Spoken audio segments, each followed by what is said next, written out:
how do enterprise, complex environments, there's hybrid cloud, multi-cloud, how do you begin to manage, because you throw in non-human identities, NHI, which is a big buzzword today, and where do you see that complex, how do you start just to get your arms around it?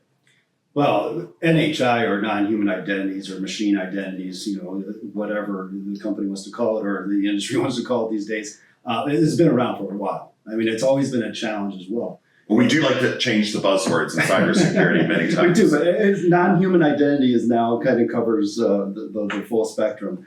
But the challenge with non-human identities, of course, is always just that, least privileged, it's over privileged. There's a lot of issues with rotation. Companies are not looking at their non-human identities like they look at their human identities. So you're always going to see that sprawl happening. The best way is always the old school way of, you've got to get your hands around what do you currently have today.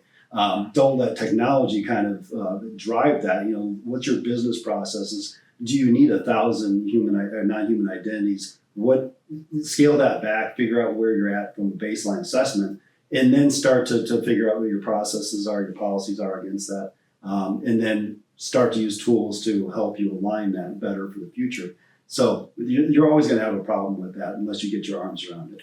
Yeah, and as we started back, identity was just a contractor for third party or the people within our organization. Now it's machines and appliances and third party use and everything. I think that's why we're seeing ITDR being such a relevant in the market, because you're seeing that identification to help us somehow stay not even ahead, but stay afloat of actually when third parties are engaged, contractors are engaged, and many partner ecosystems today deliver that outcome. And we have to be responsible, or companies have to be responsible for what happens, either non-human or human identity concerns. Yeah, and I would just add to that real quickly that, from a non-human identity perspective, ITDR or identity threat detection response does well in that area because it looks at the network layer. So it's looking at the network and saying, what is traversing from the access path across that network, so you can actually see those machine identities in real time and not just going into a database and figuring out, okay, so what do I have or what I don't have. You can actually see it physically from a network access path. And I'll tell you, from a CISO perspective, what scares me the most about non-human identities, and Dwayne alluded to it a moment ago, is that companies lose track of non-human identities much quicker. And they tend not to rotate those passwords. They tend often, especially in the past, to hard code those secrets, the passwords or the secrets, into those accounts. And those become major security holes within an organization.